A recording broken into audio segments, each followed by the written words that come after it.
Bueno, queridos amigos, en un nuevo programa de Malvinas y sus protagonistas, en esta ocasión tengo el placer de entrevistar al médico civil, veterano de guerra de Malvinas, Oscar Rojas. ¿Cómo estás, Oscar?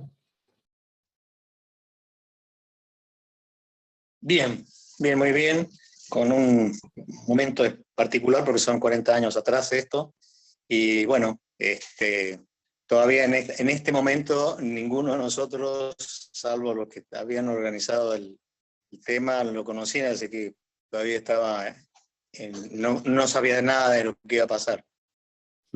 Es así como decís. Y para empezar a conocerte un poquito desde el principio y que la gente conozca tu historia, me gustaría preguntarte en dónde naciste y cómo te nació esta vocación de medicina, de médico. Bueno, mira, yo soy oriundo de uno de los departamentos emblemáticos de Mendoza, que es Guaymallén. Ujú. Eso es en Mendoza, que es una parte de Cuyo. Y el nacimiento fue muy particular porque yo creo que no tenía ni 5 años cuando pensé que yo tenía que ser médico, y era lo que me había fijado siempre.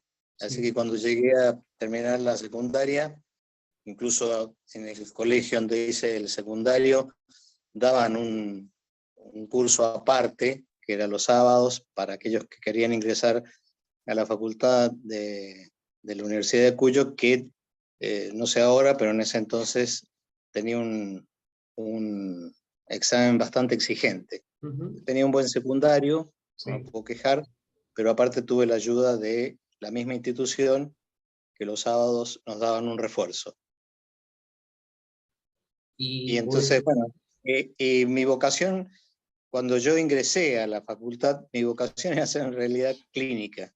sí. Y en Cuyo, por una cosa particular, no sé si seguirá siendo igual, en nuestro currículum no teníamos contacto directo con pacientes hasta el 4.º año. Ujú. O sea, los primeros 3 años eran absolutamente materias básicas, y el único contacto que tuvimos fue en una de las materias, que era psicología médica, Sí. pero el contacto lo tenía el que era el profesional, que habitualmente eran psicólogos. Ujú. Entonces, el primer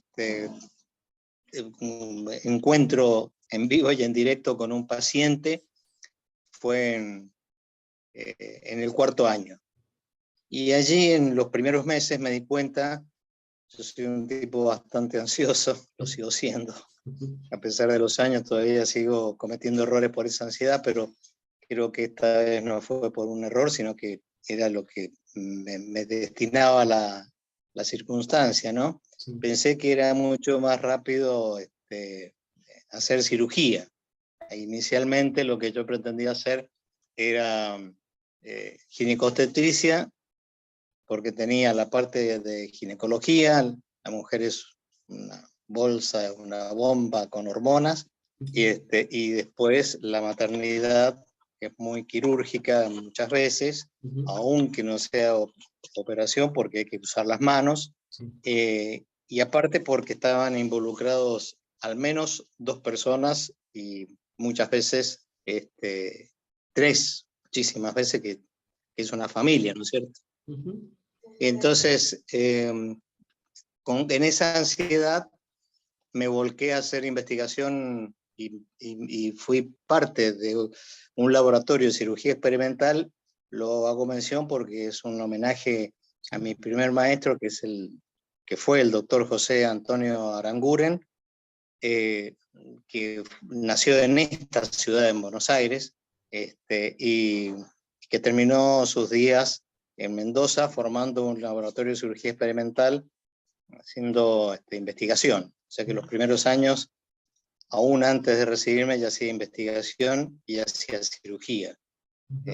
Bueno, después me terminé desarrollando, y a instancias de mi maestro, Sí. de Aranguren, hice la especialidad de cirugía torácica, pero también tenía hecha la residencia de cirugía general, ¿no? O sea, te dedicaste totalmente a lo que fue la cirugía después. Después seguí haciendo clínica, siempre me gustó la clínica. Sí. Y entonces es muy frecuente que me sigan llamando algunos pacientes eh, ahora aún que estoy retirado, ¿no? Te entiendo. O Te sea, entiendo. soy un agradecido a la vida por ese hecho que, digamos, para mí es una gran satisfacción. Y todas mis consultas hace bastantes años siempre termina con un agradecimiento personal mío, porque el que te consulten Sí. significa que, bueno, que has podido lograr algo que quisiste cuando tenías 5 años. Exactamente. Es como decir misión cumplida. Sí, Bien, sí. bien. Y ya remontándonos a lo que fue el 2 de abril de 1982, ¿cómo te encuentras vos la noticia de la recuperación de las islas? Bueno, a mí la recuperación de las islas me encuentra llevándola a mi hija más grande al colegio. La llevaba al colegio porque ella tenía turno a la mañana, así que lo escucho por la radio. Y entonces me sorprendió totalmente. Tengo que decir que el colegio que yo digo valoro porque me dio una mano para entrar a la facultad fue el Liceo Militar General Espejo, que era el liceo de Mendoza. Sí. Así que yo tenía una formación militar, tenía alguna idea, no solamente sabía manejar armas, sino que tenía alguna idea de lo que era lo militar, ¿no es cierto? Sí. Y entonces no entendía por qué se había tomado esa decisión. Desde ya quiero aclarar que tampoco yo aceptaba, digamos, que tuviéramos un gobierno no democrático, pero desde ya que no se podía decir eso, porque ya sabemos lo que pasaba. Así que, bueno, durante esa semana que pasó del 2 de abril hasta el sábado 10, tuvimos muchas charlas con todos nuestros compañeros del hospital y compañeros también de otros sanatorios, de otros lugares de que uno trabaja, porque no tenía un solo trabajo. Sí. Y entonces yo planteaba que la verdad que que era inentendible lo que estaba pasando, ¿no? Y sí, aún hoy, no es que no lo entienda, yo sí lo entiendo, era un manotazo de ahogado del gobierno de ese momento, muy mal pensado. No sé por qué lo habrán interpretado así. Sí sé que, como es que lo que habían organizado venía por el lado de la Marina, pero el que tomó la responsabilidad era del ejército, que era el que en ese momento era comandante en jefe del ejército y a su vez presidente de facto.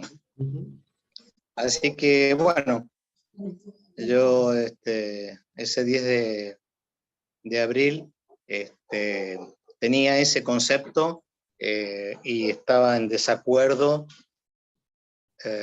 no de que las Malvinas no son argentinas, estoy convencidísimo que las Malvinas son argentinas, no puedo pensar de otra manera. Sí. Siempre lo había pensado así. Y pero no lo que se había hecho. Yo creo que así como se devolvió Hong Kong a los chinos, se tendría que haber devuelto Malvinas a la Argentina, porque Malvinas desde ya, aún hoy, sigue teniendo un valor estratégico, pero en realidad hoy tiene mucho más valor económico que estratégico, porque pensemos que cuando se toman las Malvinas en 1833, era un respiro a la vuelta del Cabo de Hornos y un respiro pasar al Pacífico para el otro lado, ¿no? Sí. Y entonces, digamos, y aparte, en ese momento el comercio ballenero era mucho más importante de lo que es el comercio que hoy brinda las Islas Malvinas y nuestro suelo atlántico, ¿no? Sí, te entiendo. Sí, sí.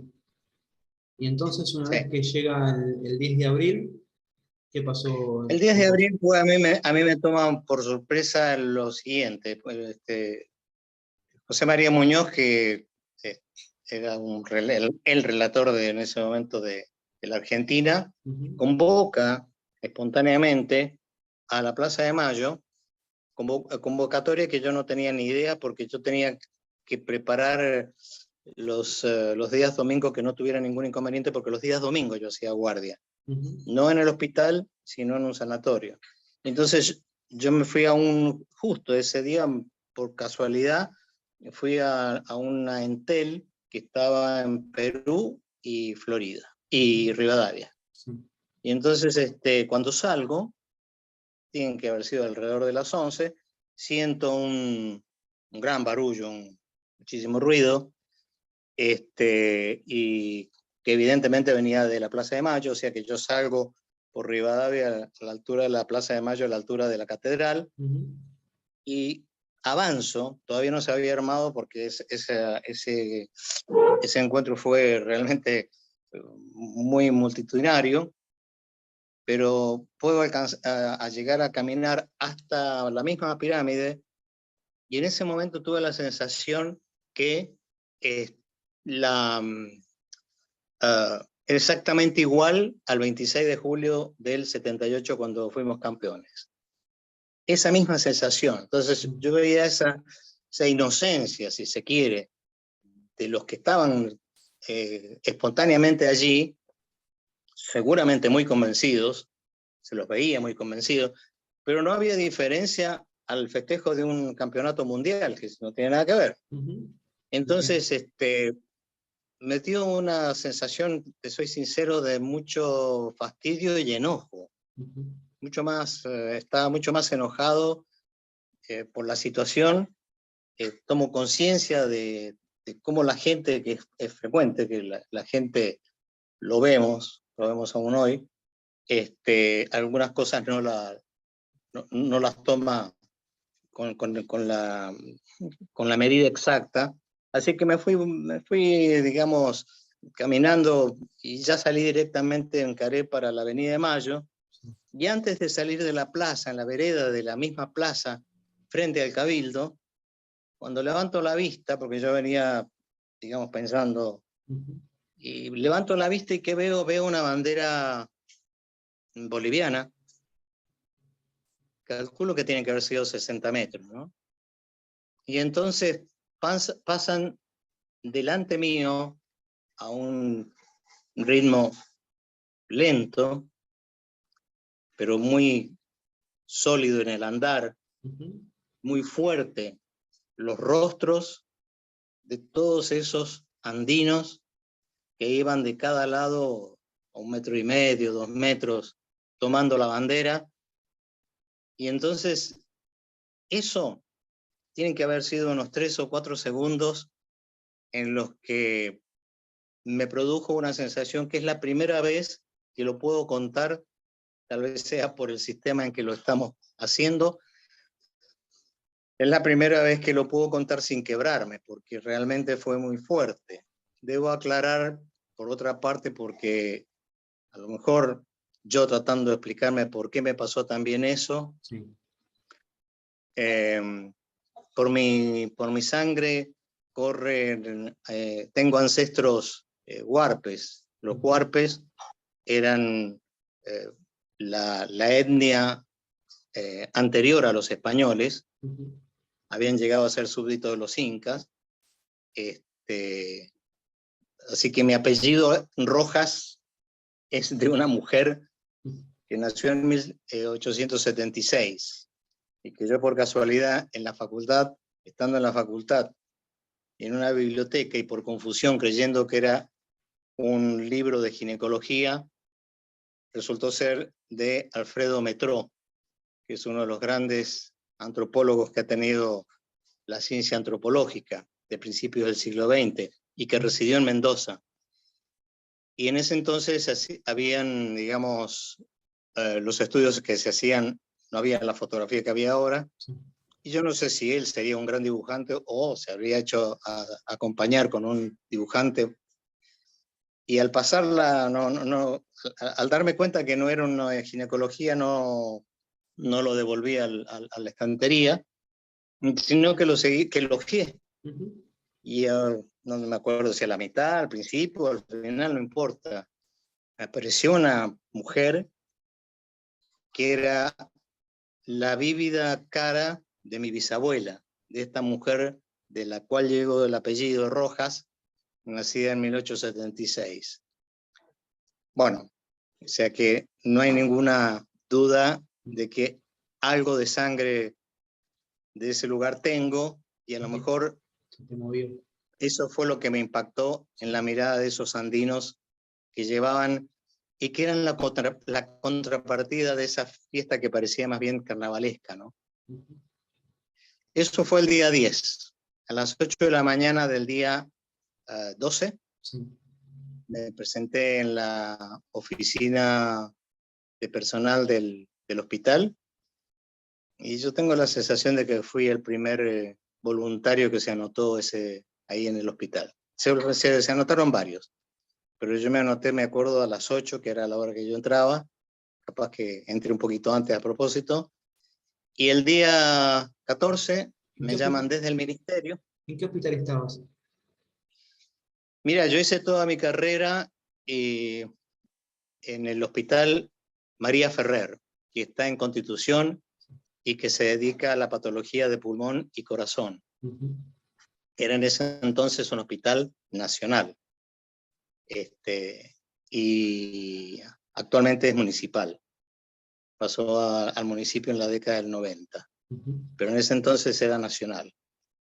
Entonces me llamaron del ministerio donde hoy está el ANSES. En ese entonces estaba el Ministerio eh, de Salud, Sí. que se llamaba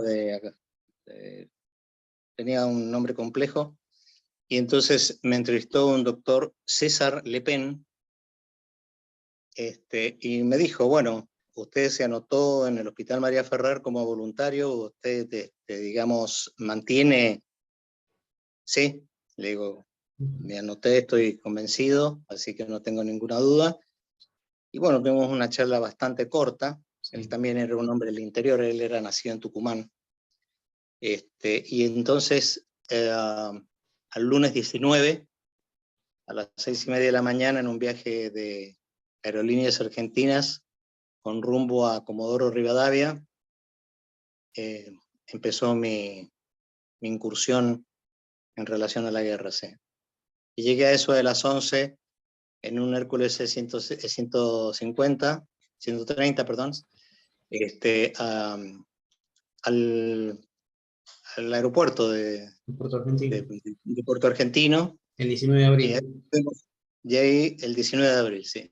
Así que yo estuve el 19 de abril, ya estaba en el puerto. ¿Y qué edad tenías en el 82? Todavía no había cumplido los 36 años, Ah. sí, Y, pero era bastante más grande que, sí. que los chicos que fueron Ujú. convocados, ¿no? Del Entiendo. 64 y 65. Sí. ¿Y qué? Algunos eran más grandes Mm. porque habían pedido prórroga, Mm. y la prórroga les costó tener que ir a combatir, ¿no? Te entiendo. Y cuando Mm. pisaste Malvinas, ¿qué te produjo? ¿Una sensación? ¿Qué sentiste? Mira, lo primero que me llamó la atención es que todo lo que había visto durante esos 15 días, Sí. en realidad 17, ¿no? Esos 17 días, los barcos de desembarco, todo eso, perdón, las barcazas de desembarco, esas no existían. Es más, fui testigo de que una ambulancia que habían fletado no tenía ni motor. O sea, empecé a tener, digamos, alguna sensación de que había algo de improvisación. Y con el hecho, después lo certifiqué otro día, cuando con un médico amigo del ejército, como yo tenía entrenamiento, a él se le trababa la pistola, que era la pistola reglamentaria, Ujú. y una de las primeras cosas que te enseñan es armar y desarmar la pistola. Entonces yo le enseñé a armar y desarmar la pistola, pero lo que más me preocupó es que en el casquillo de atrás siempre estaba la fecha de producción del proyectil que vas a usar. y uno de los proyectiles decía 1947, eso me consta. Desde ya que no tengo la foto porque no habían estas cámaras. Sí, te entiendo. Pero bueno, ahí empezaste como a atar cabos de que se estaba improvisando Sí, bastante.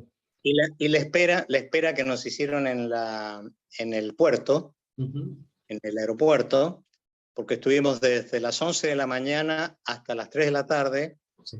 esperando que nos atendiera, porque seguramente nos iba a atender Menéndez, pues eso es lo que nos había dicho el ministro, Sí.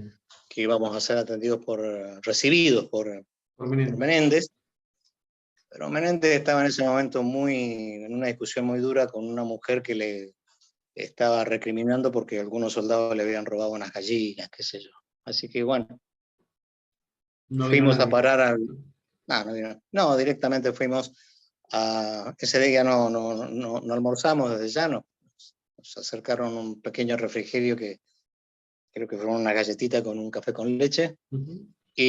pero sí nos alojaron en el mejor hotel que había en ese entonces, que no sé si nos dará igual, un poco mejor nomás, que es el Ablangus Hotel, o sea, el hotel de el gus son ¿cómo se llaman? Los gansos Los de las gansos. tierras altas. O sea, porque eso justamente es una reserva mundial de gansos que hay es otra de las cosas que tiene Malvinas, Ujú. es y que de eso vivían también, de alguna manera, este, porque en ese entonces todavía existía la filatelia, no sé si siguen habiendo eh, adherentes a la filatelia, y el ingreso más importante que tenía la isla era la estampilla con los gansos. Mirá, no Y llegué a conocía. conocer, no fue paciente mía, pero sí era la mujer del ambulanciero, que era un tipo muy interesante porque era un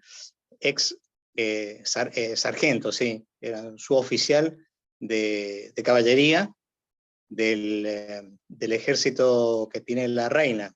Eso yo me enteré mucho después, Ujú. que en realidad hay un ejército que es de Inglaterra, de Gran Bretaña en realidad, Sí, pero hay un ejército que es de la reina de Inglaterra. mirá. Y entonces este muchacho había sido, ¿cómo es? De caballería de Esa ese unidad. cuerpo, Sí. de esa unidad, sí, había pedido la baja, se había casado con una chilena ahí en la isla. La chilena era la que dibujaba los gansos, dibujaba muy bien, era macanuda. Y tenían un par de hijos de chiquitos, así que hacía poquito que estaban ahí. Y él funcionaba como ambulanciero del hospital civil. Así que nos hicimos muy amigos y alguna vez me dejó manejar la ambulancia y también manejé el Jeep, como el Rolls Royce que tenían destinado para el hospital civil. El hospital civil, por otra parte, tiene dos fechas. La primera fecha es en la Primera Guerra Mundial, Sí. y esa parte era de madera. Cuando yo llegué ya se había construido en la Segunda Guerra Mundial la parte de material. Ujú. Ahí mismo era donde funcionaba la parte de material, funcionaba el verdadero hospital. Y la parte de madera funcionaba como un geriátrico, porque Ah, no sé cómo funcionará ahora los servicios sociales, pero para el británico es cubierto por el gobierno de Gran Bretaña desde el momento de la fecundación hasta la muerte.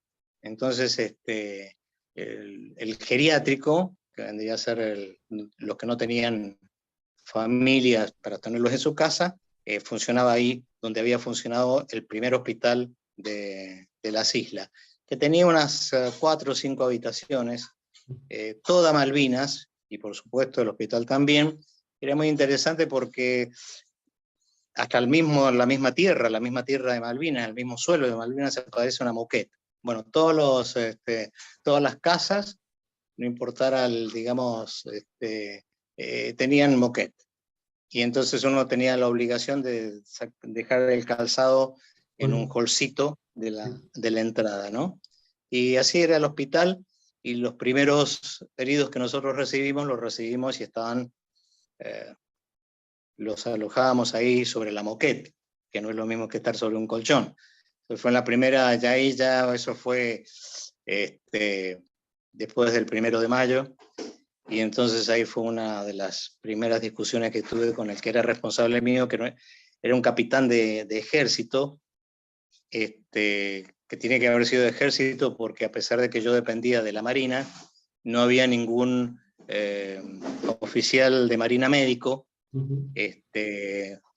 por lo menos dispuesto a ir ahí al hospital, ¿no? Sí habían en el BIN 5, uno de ellos incluso era comprovinciano mío. Bueno, eso. Y vos, como médico civil, entonces siempre atendiste en el Hospital Civil de Puerto Argentino. Porque Sí, estaba el pero a Hospital partir del Militar primero de, también. pero a partir del primero, sí, pero a partir del 1 de mayo recibimos a los soldados que tenían heridas leves o pie de trinchera, por ejemplo, Sí. y entonces porque en la primera oleada de ataque de los ingleses, hubieron muchísimos heridos, y el hospital que se había montado en lo que había sido la escuela de secundaria, que la habían trasladado a Darwin, eso estaba libre, entonces lo habían aprovechado y ahí habían armado el hospital militar, que yo lo visité 2 veces. Y ahí también tuve un desencuentro, no con el doctor Ceballos, que era el mayor Ceballos, que fue el director, que yo creo que trabajó bastante bien, sino que como yo dependía, a partir del 20 empiezo yo a trabajar para la Marina, dormía en el Upland Goose, entonces, pero a las 8 de la mañana me tenía que hacer presente en la Rada, en donde estábamos armando un puesto de socorro, un puso. Y entonces, de que me acuerdo desde el suboficial Vivanco, un tipo muy, muy macanudo, tenía un rango parecido a un sargento mayor del ejército, él era marino, claro. Y entonces ahí si iba a haber un puesto de socorro, yo tenía experiencia porque en el María Ferrer es donde nació en la Argentina, y uno de los primeros lugares tal vez de Latinoamérica, o el primero, donde hubo terapia intensiva. Yo sabía que en el puesto de socorro lo primero que íbamos a necesitar era tener material para intubar, con lo cual necesitábamos ¿cómo es? Laparoscopio. Y entonces fuimos a pedir ¿cómo es? Al hospital militar, y me aseguró Ceballos que habían traído 2 laringoscopios nada más para todas las islas, ¿viste? Con 10.000 soldados, Okay. 2 laringoscopios. Le digo, doctor, me parece muy poquito. Pero bueno, no podíamos ni discutir. Así que ese fue otro. Y el otro también que me chocó muchísimo, Sí. fue ya entrada la guerra. Tiene que haber sido, desgraciadamente, todos los datos estos yo los tengo en la otra casa. Yo estoy circunstancialmente acá en Tristán Suárez. Si no te daría con detalle qué día fue, porque lo tengo anotado. Pero tuvimos el siguiente, digamos, desencuentro con el que era responsable mío. Se había desatado una pequeña epidemia de hepatitis A. Y claro, nosotros, ¿cómo colocábamos las inyecciones? Las colocábamos con las viejas jeringas de vidrio y las agujas descartables, ¿sí? Entonces le digo, mirá, acá si no usamos jeringas descartables, nos corremos el riesgo que tengamos más bajas por la hepatitis que por las balas. Le digo, pero mirá, yo conozco la provisión que ha traído Marina, justamente porque había estado en el armado de este puso, y habrían no menos de 10.000 jeringas descartables, con lo que significaba, digamos, un alivio enorme. El ejército ni tenía entonces, ¿no? Ninguna. El ejército no tenía, pero la contestación que me dio este capitán fue terrible. ¿Qué te digo? Sí. No, bueno, pero esa es otra arma. Y ahí, claro, le expresé, le falté el respeto porque le dije una mala palabra, claro, Sí, a él. sí, sí. Digo, así que me estás diciendo que los ingleses antes de tirar preguntan de qué arma sos, y ahí tiran recién. Somos todos del mismo lugar, tenemos la misma bandera. No me podés decir eso. Increíble. Bueno, las jeringas no aparecieron. Lo mismo había pasado ya con el mismo, cuando estaban los primeros soldaditos que cayeron. Estaban bien, estarían, digamos, ninguno estaba para nada grave. Sí. Tan es así que 2 o 3 días después ya todos volaron a continente, ¿no? Pero estaban, no hay cosa más deprimente, y eso, digamos, eso sí se está reconocido, que te hieran en la guerra, porque este es un razonamiento tal vez muy personal, pero creo que tengo razón. El que va a la guerra porque cree que no le va a tocar la bala. Porque si vos estás seguro que te va a tocar la bala, muy poquitos querrían ir a la guerra. Y entonces, ¿te imaginás un chico de 18 años en plena salud y de golpe herido o un pie a trinchera? O, por ejemplo, un chico que era de los esteros, vinieron muchos correntinos, con ropa como para corrientes, en plenas islas, ¿sí? Le había disparado de un compañero, se le había escapado un disparo, porque no tenían un gran entrenamiento. No lo mató de casualidad, pero bueno, se estaba recuperando de esa herida. Y entonces es muy... emocionalmente es un antes y un después. La herida de guerra es un antes y un después. Te quiebra la estructura Sí. de tu autoestima, te rompe tu autoestima. Sí. En un hombre que está recién creciendo, son adultos, pero son adultos jóvenes, ¿sí? Y entonces peleamos porque yo sabía, Malvinas, el puerto argentino tenía unos 800 casas. De esas 800 casas, el ejército se encargó, quedaron muy pocos civiles. La mayoría se fueron a las estancias, porque entre ellos todos había muchos que eran muchas relaciones de amistad y de y parientes, ¿no? Y parentescos.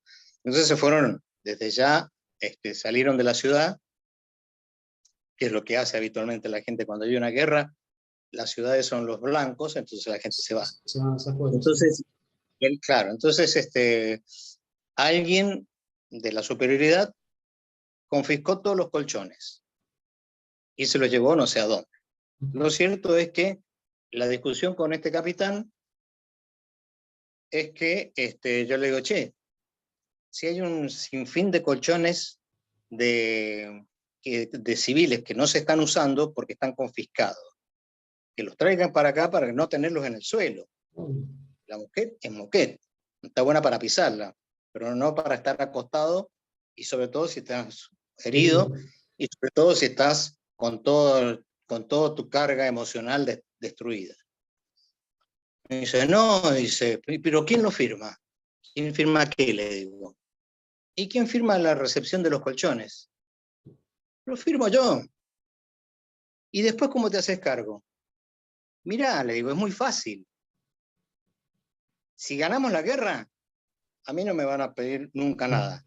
Si la perdemos, tampoco. Tampoco. ¿Qué me van a pedir? No tiene lógica, ¿no? Eso por suerte, eso sí prendió, y a los 2 días trajeron los colchones. O sea que eso fue tal vez un logro personal, sí, simple, pero ¿cómo se llama? De usar ¿te ayudó? la cabeza no solamente para peinarse. Mira. Entiendo. Ya que mencionaste a los isleños, vos como médico civil, ¿tuviste que atender a alguno de ellos? Sí, mirá, yo te voy a contar una anécdota que para mí es muy emotiva, Ujú. porque el 1 de mayo, cuando empiezan los combates, Sí, la única que estaba en el hospital, sí. era una chica joven que estaba esperando, fue mi primer paciente en realidad, mi primer paciente isleño, que estaba esperando, estaría en el 8º mes, no me acuerdo ya. Lo cierto es que con el estrés, Ujú. porque fue estresante, ¿no? Sí, La mujer se mandó un parto prematuro. prácticamente, digamos, masivo, sí. Sí. Y ocasionalmente, María era una médica, que es muy interesante porque los ingleses se reciben con 4 años de estudio de medicina, pero no pueden ejercer hasta no haber hecho una especialidad. Y ella, con muy buen criterio, se hizo la especialidad de traumatología y la especialidad de obstetricia. No ginecología, sino obstetricia. Ok. ¿Por qué? Porque ella tenía interés de visitar todo el Commonwealth y pagarse el periplo universal a través de conseguir cargos en los pequeños Ujú. pueblos. Sí. Y Puerto Argentino, o Fue Stanley uno. para ellos, Era uno. era una de las claras. Lo cierto es que María era muchísimo mejor, y me consta porque hacía unos yesos fantásticos, era mucho mejor traumatólogo que partera, porque dejó la placenta adentro, ¿viste? Y vos sabés que cuando queda la placenta, cuando no se produce el alumbramiento, Ujú. o por lo menos no el alumbramiento completo incluso, la mujer puede morir de hemorragia. Es una Mm. hemorragia imparable, porque el Sí. útero no se contrae. Entonces, yo ya eso sería la noche del 1 al 2. Entonces, el 2 de mayo, María, yo soy muy, muy flojito en el inglés. Entiendo para leer, ¿viste? Porque estudié Sí. en inglés muchas veces. Pero para hablar, ¿viste? Me cuesta mucho dialogar. Pero ahí la pude calmar, porque vino desesperada María porque se le había quedado la placenta dentro del útero. Le digo, Ujú. don't worry. este, y por fortuna, en mi entrenamiento, yo había tenido mucho entrenamiento, digamos, perdón en la redundancia, Ujú. y me reconozco que hago bastante buenas anestesias. ¿Sí? Sí, porque yo hice una beca en Chile. En esa beca en Chile de casi 2 años, se habían quedado sin anestesiólogos, Sí. y en un momento dado me quedé yo solo como anestesiólogo. Así que cuando volví de Chile había hecho 72 anestesias en tórax, más las otras más, serían unas 500, ¿no? Y Tremendo. entonces, y después en el hospital, como se hacía cirugía torácica, muchas veces yo me quedaba al comando de los pacientes que operaban los otros 2 cirujanos del hospital. Así que le digo, no, no, no. Así que me salió, eso sí, por suerte, me encontré bien la vena, la Sí. dormí, le hice una anestesia como si hubiera sido un anestesista. Ujú. Ahí sí se animó María y le sacó el... Vos no sabés cómo cambió la actitud del resto del cuerpo del hospital civil, porque todo el resto del hospital civil, el único argentino era yo. Ah, mira. Y la única gran ventaja que yo tenía es que la que era la batuta importante, en Sí. realidad era escocesa, y los odiaba a los ingleses. Te entiendo, te entiendo. Le costó pobrecita a ella y a su marido, Sí. y cuando terminó la guerra, los inculparon de que habían colaborado con nosotros y los echaron. Ah, Así mira. que ellos terminaron viviendo en Australia. De ellos ya no me desconecté y bueno, son de esas cosas pendientes. Ujú. Lo cierto es que el resto del hospital, a mí no, comía solo. Sí. Pasado el tiempo, eso cambió, pero pasado el tiempo, casi ya al final de mi estancia, un día me llaman, yo era el doctor Oscar, me llaman, doctor, ¿qué podía ser urgente en el hospital civil que me llamaban a esa hora que era la hora del crepúsculo? Bueno, me querían mostrar el crepúsculo. que era bellísimo. Mirá. O sea, había cambiado mi La rela- paciente, sí. mi primer Esa paciente, que relación. fue la parturienta, ¿sí? Sí. Me logró ese contacto con el resto. Bueno, también como es, con el chico que era el ambulanciero con el que nos hicimos muy amigos. Ujú. Él era musulmán, Mirá qué de una diferente. secta no bélica, sí. Mirá, Sí. Era inglés, era sí, sí, londinense. pero musulmán. Sí. Sí. Y después el otro malvinense, que también es una gran satisfacción, creo que eso lo sacó la gente de, ¿cómo se llama?, de Infobae. Me hicieron una entrevista acá, y en Tristán Suárez, que fue un chico, el sistema, como te decía, era muy organizado en ese Ujú. entonces. El inglés, o el británico, perdón, era responsable del Estado desde la concepción a la muerte. Entonces, era muy interesante porque toda la isla estaba conectada por un sistema único que tenían todas las casas, todas, Ujú. las que estaban en el puerto argentino y la de las estancias. Sí. Todas tenían una caja que le decían box. Ujú. Entonces, todos a las 9 de la mañana se ponían en la box, al lado de la box, y entonces allí era como, no la imagen nuestra, pero sí un chateo así. Y entonces Alison, que es la escocesa que nos dio tantas manos, que Sí. incluso me ayudó cuando lo intervine este chico, y entonces ella hace el diagnóstico a través de la box, pero Sí. tenía en la cabeza Alison la historia clínica de los 1800 habitantes de las dos islas. Mirá. Era una tipa brillante. Alison era brillante. Y entonces, bueno, me bajan la orden, como te decía yo, dependía de la Marina, Ujú. del vicecomodoro Hassey, y entonces ahí sí, parto cerca del hospital militar, no llego al hospital militar, porque ahí estaba lo que sería el helipuerto. El helipuerto estaba muy pegado a la gobernación y al hospital civil. Entonces, llego ahí y que era, porque yo tenía que ir a buscar a este chico, que te adelanto, se llama Alan Stein. Ujú. Y entonces yo lo iba a buscar a Alan, y en el momento que decolamos, habremos levantado unos metros, se acerca un grupo de gente eh, con uniforme, ¿no? Uniformada. Eh, Me acuerdo que había mezcla entre oficiales, soldados y suboficiales, por los Sí. insignias, ¿no? Sí. Y entonces volvemos baja el helicóptero, y los esperamos, porque ellos se habían enterado que nosotros íbamos a un lugar en donde quedaba de paso otro lugar que ellos tenían que ir. O Ah, sea, para aprovechar el mismo vuelo, ¿sí? sí. Suben, era un Puma, ¿de acuerdo? Helicóptero. ¿Cómo es? El helicóptero un Puma, sí. Así que tenía bastante lugar. Seríamos unas 8 personas más o menos. Ujú.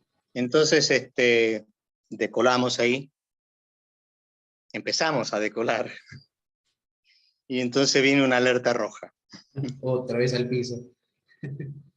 al piso. Si vos sacás bien la cuenta, sacamos toda la cuenta, que si no hubiera sido por esa circunstancia, Los agarra. nosotros hubiéramos estado en pleno vuelo y Ujú. justamente en forma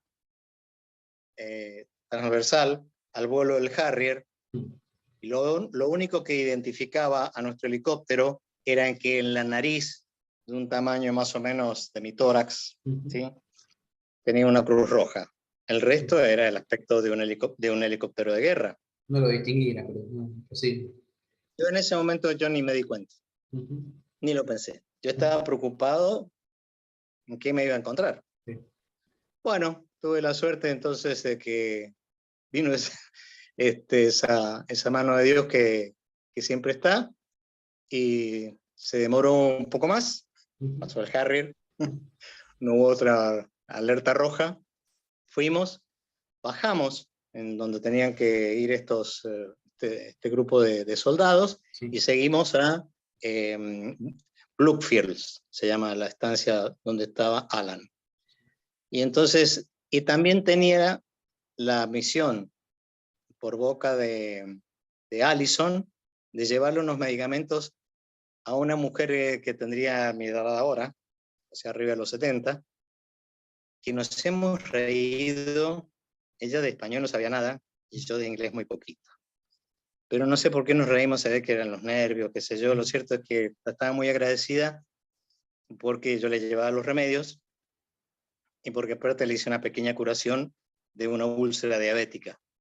Entonces yo de alguna manera la retaba de que se dejara de comer tanto dulce. Entonces ella aceptó que no se estaba cuidando de la comida. Y yo creo que por eso nos reíamos. Y bueno, lo revisé a Alan, no se había equivocado Allison, era una apendicitis aguda de libro, y entonces lo trajimos. Lo trajimos a él con su mamá. El hecho de contarte que es su mamá es porque muchos años después,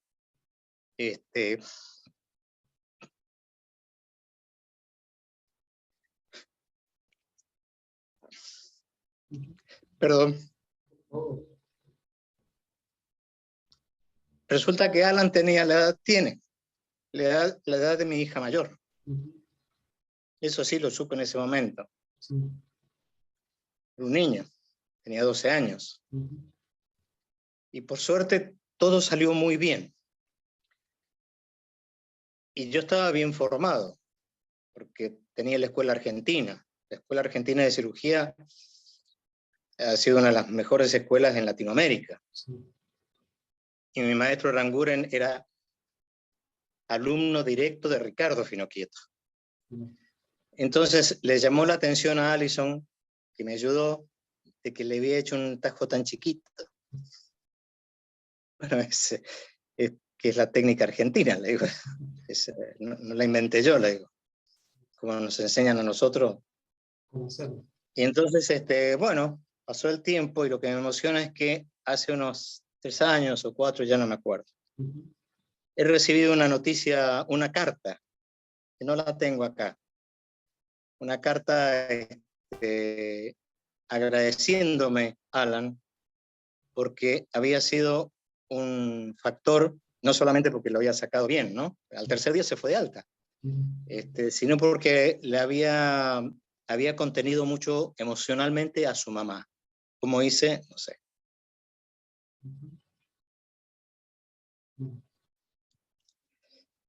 Eso. Qué linda anécdota. Qué linda anécdota. Muy fuerte. Sí, sí, me imagino. Sí, muy fuerte. Muy fuerte porque, bueno, era alguien contemporáneo de una hija. Sí, se te habrán Y cruzado cosas en ocasionalmente la es cabeza. periodista, y Alan es periodista, y mi hija es periodista. Mira esas coincidencias. Sí, ahora está más bien como, tiene un taller de escritura, es más bien escritora, pero durante muchos años ejerció y ganó algunos premios por su labor de periodismo. Así que, sí. Son esas coincidencias, mira. Sí, si alguien la busca es Patricia Rojas. Buenísimo. Así que bueno. Y tengo una pregunta que me quedó colgada, que no te quería interrumpir. ¿Vos por qué dependías específicamente de la Armada? Fácil, porque allá se había repetido el mismo esquema que se hacía acá en el continente. El Ministerio de Salud dependía de Marina. Solamente por eso. Nada más que por eso. Bien. En eso habían sido respetuosos. Respetuosos entre ellos, ¿no? Sí, te entiendo. Sí, sí. ¿Fuiste el Sí. único médico civil en las islas? No. Yo dependía a su vez de Mario Lázaro Béllico, que él hablaba en inglés un poco mejor que yo. Hablaba bastante a lo Tarzán, pero se hacía entender mucho mejor que yo. Y él era el contacto directo. Él pasaba una vez por día por el hospital a ver si había alguna novedad. Alguna vez almorzó o cenó conmigo, pero en general, durante los primeros días del 19 de mayo de abril, al 29 de abril, ¿cómo es? Estábamos juntos, en 2 habitaciones diferentes. Sí. Y el otro médico era José Soria, que él iba como pediatra. Sí. Él era, también era de un hospital nacional, pero él era del hospital de Quemados. Uh-huh. Y el cuarto médico, se me ha hecho una nube ahora, en realidad era un ginecólogo que hubiera venido bárbaro para el tema de la... A tu Sí, primer paciente. para el primer paciente que tuvimos, sí. Sí. Pero Bueno, como era una guerra, sí. quedó un solo día nomás Ah. sí. O sea, Así médicos que civiles eran ustedes 3. sí, éramos nosotros 3. Después Bien. todos los demás eran médicos militares, Uh-huh. y habían médicos que estaban como soldados. De uno soy muy amigo, que era del Regimiento 7 de La Plata, con el cual yo puedo medir también por su vida, y sus cosas, y cómo ha llevado adelante lo que le ha costado a él emocionalmente recuperarse, que todavía tiene deudas de recuperación, Uh-huh. y la suerte que ha tenido tanto su mujer como su hija, 2 puntales muy, muy, muy serios, ¿no? O sea, eso a mí me da cómo es, el por qué tantos suicidios Uh-huh. posguerra, ¿no? Sí. Pero los ingleses también han tenido, porque una de las cosas que hoy justamente les manifestaba a familiares, Uh-huh. porque mis hijas, esto que te conté de la plaza, Sí. mi hijo, el varón, todavía no nacía, yo tenía 3 hijas, 12, 10 y 9,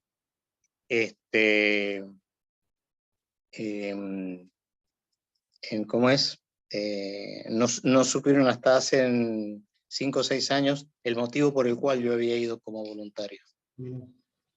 Porque, bueno, eso lo vimos en una reunión que organizó un psicólogo, Sí. sí, psicólogo civil, pero que trabaja con Fuerzas Armadas, hermanos de un compañero nuestro del Ferrer también, Uh-huh. y ahí me volví a encontrar con algunos de los médicos que habíamos estado en las islas, y este silencio es muy habitual en los veteranos de guerra. No hablan, no hablan, y cambian. Había un relato que realmente era conmovedor, porque había un muchacho que una vez, después de muchos años, de que se reunían todos los días, ellos se reúnen mucho, es muy frecuente que se reúnan los 14 de junio. Uh-huh. E incluso yo he sido convocado muchas veces, no me he animado a ir al 7 de La Plata. Uh-huh. Y entonces, en una de esas reuniones, habitualmente estaba la mujer de uno de ellos. Y entonces un día, así, no le increparon, o creo que no le increparon, pero sí le hicieron notar por qué estaba ella, ¿no? Y entonces ella dice, y porque, ponele José, no sé, no era José, pero no importa. Yo me casé con José antes de que él se fuera a la guerra, y me enamoré de él por cómo se reía. Y ahora únicamente lo puedo ver que se reía así los días que se reúne con ustedes. No. Entiendo, mira. Clarísimo lo dejó. Uh-huh. Es así. Es así. La guerra la hacen lo que ya te decíamos los otros días, ¿no es cierto? Uh-huh. La hacen no los que la deciden. Sí. Los que la deciden no hacen nada. Esperan los resultados, ¿no? Deciden. Sí. Uh-huh. Animémonos y vayan. Te entiendo, te entiendo. Y en estos días que estuviste en las islas, además de atender a estos civiles isleños, ¿te tocó vos como especialista en cirugía operar a un soldado argentino? Mira, lo más terrible fue que habíamos dos cirujanos, estábamos allí, dos cirujanos de tórax, este, y hubo una herida de de fuerza propia, que él le perforó el pulmón a un soldado.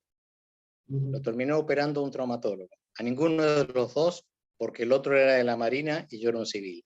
No nos convocaron. Ese es otro parámetro, ¿viste? Sí, te entiendo. Vos teniendo la Como yo he la estado 5 especialidad. años en contacto, mira, como yo he estado 5 años en contacto con el ejército, era muy frecuente que dijeran en forma peyorativa que te dijeran civil. Te entiendo, sí. Sí. Algo menos, te entiendo. Sí, sí, o sea, una forma de insultarte duro era que te dijeran civil. O sea Así que que bueno, no pudiste operarlo. no, sí tuve la oportunidad de ver a un chico ya en el Bahía Paraíso, cuando nos pasan el Canberra. Él era un herido por arma inglesa. Vale la pena hacerla. Los ingleses a las balas nuestras le tenían mucho miedo porque nosotros tenemos la 7.65 y ellas tienen una bala más pequeña que es, nació en Vietnam. En Vietnam nació no por humanidad, sino porque los tipos descubrieron que si se usaba bala más pequeña, habían más heridos que muertos. Entonces, si vos tenés más heridos que muertos, un grupo importante de tu enemigo tiene que dedicarse a los heridos. Atender a los heridos, sí. Y no combate, claro. No es por humanidad. Entiendo. Entonces ellos sabían que nosotros, soldados que le tocábamos a nosotros, iba muerto porque tenía un pedazo de bala tremenda. Bueno, eso. Y entonces este chico había sido herido entonces tenía un hemotórax. Un hemotórax es sangre entre el tórax y el pulmón. Entonces, operarlo allí en el barco, Sí.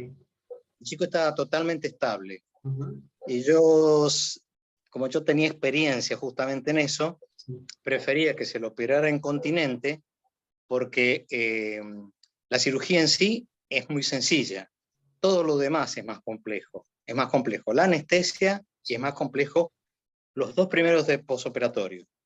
Porque esto dura unos 20 días, porque después se pega más y entonces hay que ser mucho más cuidadoso. Sí. De la otra forma se hace una incisión mucho más pequeña y se lo saca, se lo limpia con una gasa seca y se va sacando el coágulo que se adhirió a la pleura del pulmón. Sí. Mira. ¿Sí? Entonces decidieron operarlo en el continente. Entonces yo decidí, sí, lo anoté y le anoté Sí. para que no tuvieran duda que en cuanto llegaran, sí, Opérenlo. no se perdieran el tiempo de en que era óptimo hacerlo. Eso se llama decorticación. Que Bien. no hicieran, que cuanto antes hicieran la decorticación iba a ser mejor. Mejor. Perfecto. Sí. ¿Y vos, Oscar, en la Silvia, te quedaste hasta el 14 de junio? ¿O cómo fue? No, no. Mira, vos sabés que nosotros teníamos, porque José tenía mucho miedo, teníamos que volver en un Hércules, y entonces él tenía mucho miedo de que lo tomaran prisionero. Sí. Y le digo, mirá, José, yo tengo más miedo que vos en un avión que lo pueden bajar porque vuela bajito, o se puede Sí. caer, qué sé yo. Y yo prefiero ir a Ascensión o a Londres, que me tomen prisionero, me devolverán entre 4, 5, 6, capaz Meses. que hasta conozco Inglaterra. ¿Y qué días se fueron Y me ustedes? quedé. A mí me dieron autorización el día 30 de mayo. Y la tarde del 1 de junio, Sí. José ya se había ido, Ah, me dieron orden que todos los civiles había que evacuarlos. O sea, ahí yo tuve la clara conciencia de que veníamos perdiendo como en la guerra. literalmente. Porque aparte, claro, esa primera noche yo viví en la proa, serían, porque empezaban a las 12 de la noche, ¿no? O sea, tiraban 12 bombas, sí, como si fueran 12 campanadas, sí. y esperarían medio minuto, un minuto, una cosa así, y después entraban a tirar. Y claro, yo lo que escuchaba cuando estaba en la isla, en mi despacho, que era mi despacho y mi habitación, escuchaba las 12 campanadas. Esperaba, esperaba, y después venía la parafernalia. Bien. Y como nosotros teníamos las circunstancias que habían puesto los helicópteros cerca del hospital, pero tenían muy buena puntería, nos dejaron sin helicóptero. Mirá, Así que un día yo salté fácilmente unos 40, estaba leyendo, no me acuerdo si estaba estudiando, leyendo, sí, estaba leyendo. O sea, salté unos 40, así sentado, ¿no? sí. Se subió, De la ¡pum! explosión. Y después Mirá. seguí leyendo, claro. O sea que el 1 de junio te replegaste. Entonces el 1 de junio, como a esta hora, que en Sí. realidad, como está en este momento el tiempo, la luminosidad, o sea, ya era noche, una nochecita, me, me, me llevaron al puerto, a la Rada. Sí. En realidad la Rada le correspondía al gobernador, que era la que estaba más cerca del hospital, una Ajá. Rada chica, que era Sí. donde estaban los de prefectura, Ajá. ¿sí? Sí. Entonces ahí me subieron a una lancha, y en la lancha me pasaron al barco, y te soy sincero, la sensación, esa noche no pude comer, porque yo veía como toda eh, uh, a una cierta distancia está la cordillera que rodea y que hace Sí. de verdadero... es un buen parador la ría donde está Puerto Argentina. Está muy bien elegida. Este, eh, todo, todos los montes estaban siendo bombardeados y Mirá. prácticamente vendría a ser un poco más, no era la mitad, pero un poco más de un cuarto seguro, en que era pum, pum, pum, ¿sí? Toda la noche. Sí, sí, Y te quedaste sí. viendo eso, te impresionó. Y no podía comer porque aparte había el que tiene, el que alguna vez se ha subido a un barco aún pequeño, Ujú. los marinos tienen una particular costumbre de comer de lo mejor que hay y de Ujú. beber de lo mejor que hay. El mejor whisky, el mejor champán, Sí. el mejor jamón, Sí. siempre está uno en un barquito de morondanga, ¿viste? Bueno, sí, en serio, o sea, supera, o sea, yo tuve la oportunidad de estar en un barco Yewin, que se quedó allá, Sí. ese barco Yewin era de, ¿cómo se llama? De los petroleros, ahora no me sale el nombre, pero que, bueno, apoyaron el movimiento. Y entonces era un barco chico, un barco, digamos, que podía andar, digamos, en alta mar, pero tenía sus limitaciones. Ujú. Y se comía bárbaro. Y yo lo comparaba a lo que comían los chicos todos los días, y me daba, te soy sincero, me daba un cierto, a lo mejor una exageración, como un cierto pudor, ¿viste? Yo sabía No. que sí, Sí. y bueno, los que estaban siendo bombardeados que iban a comer nada, Sí. Entiendo. ¿te ¿Y, das cuenta? y en qué barco te fuiste? En el Bahía Paraíso, que hoy no Ah, existe porque se hundió, bueno, era un barco sí. sí, era un ARA, pero ¿cómo se llama? Era un buque antártico como el Irizar. Exacto, sí, sí. Sí, era el segundo barco. Mira, con eso, en ese sentido también nos faltó. Yo vi cuando lo estaban pintando al helicóptero del Bahía Paraíso de blanco, De blanco, sí. ¿viste? Sí. O sea que el primer, ¿cómo es? La primera misión la hicieron con el mismo Bahía Paraíso de naranja, que Ujú. es el Antártico, color de la Antártida, claro. sí. Supongo que no lo habrán tocado por eso, pero estaba fuera ¿cómo se llama? De convenio, sí, de la De convenio. convención. de la convención, estaba fuera de Pues la convención. tiene que estar pintado de blanco con las cruces Yo ya rojas. sí, yo ya lo conocí pintado de blanco, era bellísimo, está todo iluminado, era, era bellísimo. Era bellísimo y bueno, y bueno, eso. ¿Y qué día volviste al continente? El 9 de junio. El 9 de El junio, 9 de sí. junio, o sea, sí, porque nosotros hicimos un periplo, arrancamos hacia el noreste, Ujú, con destino hacia la zona cercana donde fueron descubiertas las islas, ujú. allá por 1500, 1500 y pico, y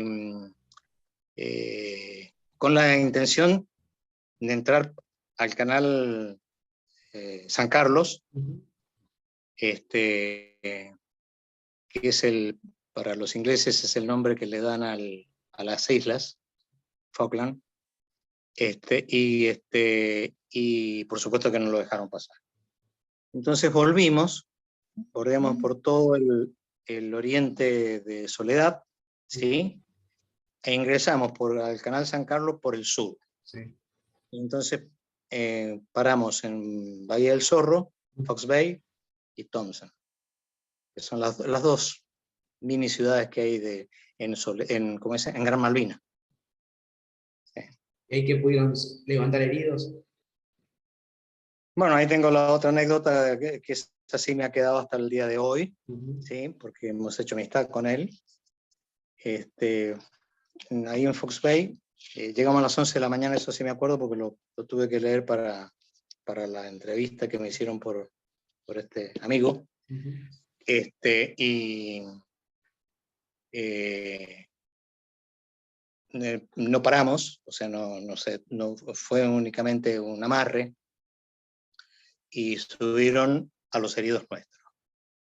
Valga contar que cuando pasaron los heridos del Uganda, que era un barco de pasajeros que lo transformaron en hospital, Sí. vinieron todos desde un overol azul fantástico, Mira.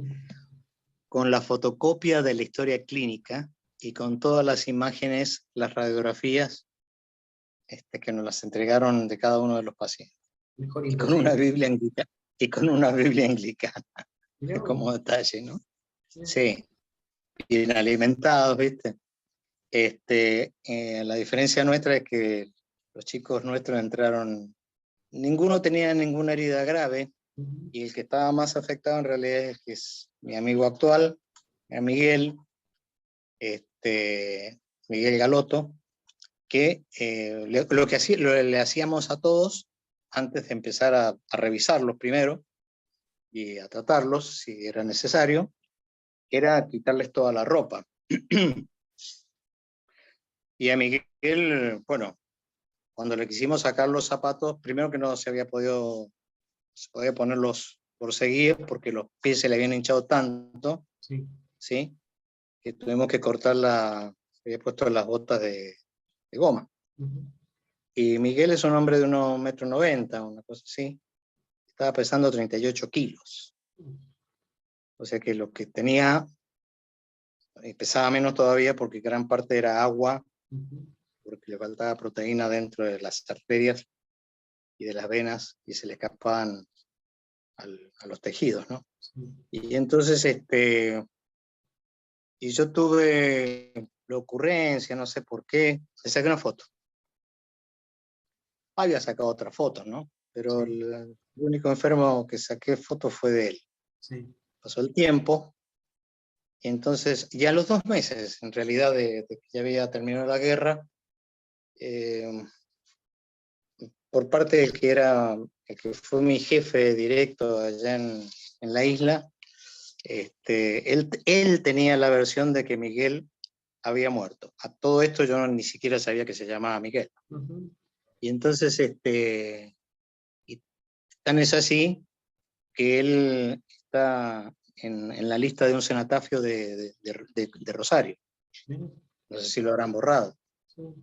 pero la familia lo daba por muerto. Sí. Y entonces, cuando se cumplieron los 30 años, como eran los 40, también hubo una gran un gran movimiento.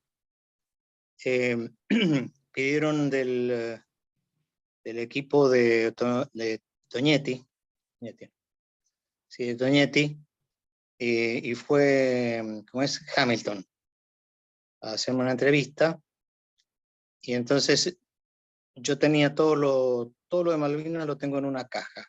Me lo ha ordenado mi mujer porque estaba muy desordenado, la caja azul. Y entre las cosas que tenía todas las fotos, ¿no? Entonces, claro, uno de ellos quedó muy impactado por la foto que vio, y por algún motivo Toñetti le pareció que era una foto porque le habían pedido al periodista que hiciera una nota, algo que no fuera bélico, una historia simple, pequeña, no pequeña, pero sí no bélica, ¿no? Y entonces se le ocurrió a este muchacho Pablo ir al Ministerio de Defensa, y entonces en el Ministerio de Defensa está la lista de todos los que nos anotamos como y que fuimos. A todos los que se anotaron y no fueron también están. Y me eligió al azar, no sé qué se le ocurrió, o el azar me eligió a mí, ¿no es cierto? Y entonces él se quedó con la sensación de que eso tenía que darse a conocer. Así que bueno, Hamilton me habrá grabado unos 50 minutos, pasaron 42 segundos por reloj, ¿viste? Sí. Y la foto no pasó. A los 3 años, Pablo me vuelve a contactar, se había quedado con la espina, ¿viste? Y él quería hacerlo escrito. Y entonces me ubica, y entonces ¿cómo es? Me pregunta si yo quería hacer una nota y mostrar la foto. Sí, no tengo problema. Entonces me hacen la entrevista, y ahí no fue Pablo, sino que fue ¿cómo es? Un periodista, un bajito, que no puedo acordar el nombre, ¿cómo se llama? De Telefe, ¿sí? Y me acuerdo que fue un día que se había hecho una huelga, muy parecida a la huelga anterior al 2 de abril, ¿viste? Sí. O sea que eso fue en marzo también. 30 de marzo. Más o menos claro, para esta fecha. Era un martes, porque el 2 de abril ese año cayó en jueves. Entonces era un martes, y ese día en el hospital estábamos de huelga. Entonces digo, bueno, voy a las 11, me encuentro, y entonces me hace esta pregunta ya directamente dirigida a la foto del chico, de Miguel, del que yo no conocía su nombre. Sí. Me preguntó cómo se llamaba, no sé, le digo, saqué una foto. ¿Cuántas fotos sacaste? No, saqué una sola. Creo que saqué una sola. Es esa que estás viendo vos acá, qué sé yo. ¿Y vos qué dirías? ¿Vos pensás que está muerto? El nombre es Miguel Galoto. Ah, digo, ¿vos pensás que Miguel Galoto murió? Y ya es lo que me dijeron a mí. ¿Y qué pensás? Y mirá, me da mucha bronca. Me da mucha bronca porque un hombre de 18 años. O sea, por supuesto que un desnutrido de semejante característica es difícil, pero bien tratado tiene resto. Y si yo te digo que está vivo, no lo podía creer. Me dio mucha alegría. Entonces hice como buen mendocino, porque me ofreció conocerlo ahí, que lo tenía que ir a ver a la Plaza San Martín, que en ese momento estaba detrás del Cenatafe, que estaba ahí, y que nos estaban esperando. Entonces esto hay que brindar. Entonces yo tengo, como buen mendocino, tengo una bodeguita, ¿viste? Donde tengo algunas cosas interesantes. Y entonces me lo llevé para allá, me hicieron esperar frente al monumento a General San Martín unos 10, 15, 20 minutos. Y ahí lo conocí a Miguel. Qué emoción. Y ahí le devolví la foto. Le devolví la foto porque le dije, mira, Miguel, yo he hecho un oficio, soy de un oficio en el que cuando se saca una foto se pide permiso a que se le va a sacar. Y entonces esta foto es tuya. Así que, bueno, eso. Así que él tiene su foto. Su foto, miren. Y lo que significó es que lo habían acompañado 2 compañeros de trinchera. Y yo, con él, el tranco mucho más largo que el mío, me sacó cerca de 2 metros, 1,5 metros delante mío estaba. Así que yo vi la cara de los compañeros, que nunca lo habían visto desnudo, sino que lo habían visto con el camperón. El uniforme. La cara que pusieron esos chicos, cuando lo vieron, no podían creerlo, porque aparte eran amigos del pueblo, sí, de Morteros. Se conocían todos ahí, ¿viste? Sí. Qué buena anécdota, mira qué lindo. Bueno, seguimos la amistad, nos seguimos hablando frecuentemente, no nos hemos podido ver por la pandemia. Él ya está teniendo el segundo nieto, así que bueno, me reclama porque no voy, y a veces viene él, claro. Y la última, no esta última marcha que pasó el miércoles pasado, sino la marcha anterior de que, ¿cómo es? Que protestaron por un tema de reivindicación de los excombatientes, yo los acompañé y así que están.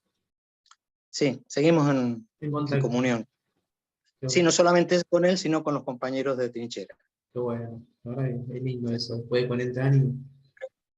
Sí, sí, sí. Sí, sí, es una deuda que tengo de ir a visitar, por ejemplo, ¿ves? O sea, tengo la deuda de ir a ver a mi hermano que está muy mal, está muy delicado, muy mal, y por supuesto está primero mi hermano, porque no sé cuándo lo voy a poder ver, pero a Miguel lo tengo que ir a ver. Sí, y así va a ser seguro. Sí. La verdad, Oscar, nos contaste toda tu experiencia, fue un placer enorme poder entrevistarte, tenés una muy linda historia, y antes de despedirte me gustaría preguntarte la última pregunta. En estos 40 años, ¿qué te dejó Malvinas haber participado de esta gesta? Una idea muy clara, desde que volví hasta hoy. Volvería a repetirlo. ¿Por qué? Porque yo no fui a pelear. Yo fui a ver lo que quería hacer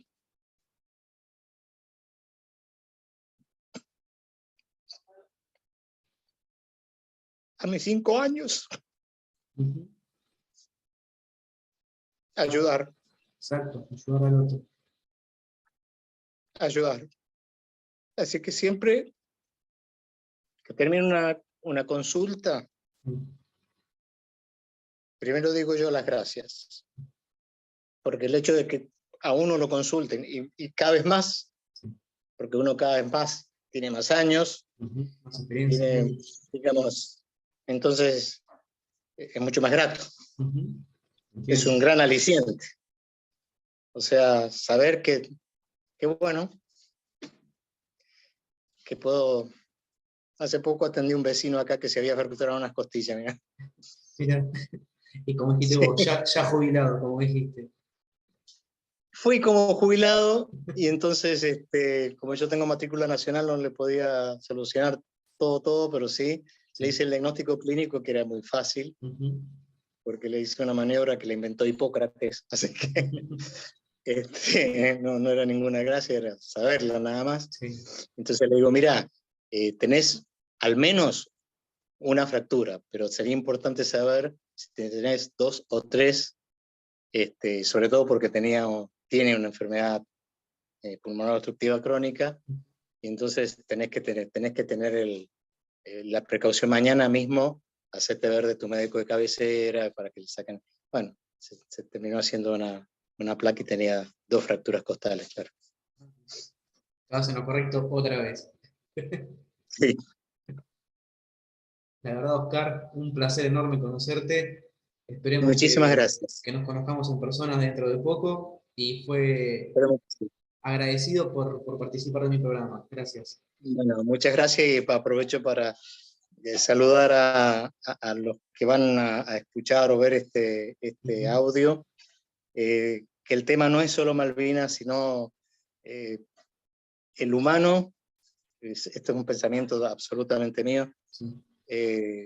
Así como estamos desmalvinizando nuestra experiencia, también estamos olvidando todas las otras guerras como si no hubieran sucedido. Y eso no está bien. Siempre hay algún pícaro que lo aprovecha y lo utiliza para su propio beneficio, ¿no? Es así. Así que muchísimas gracias. A vos, Y Oscar. buenas noches y buenos días, que lo vea de día. Gracias.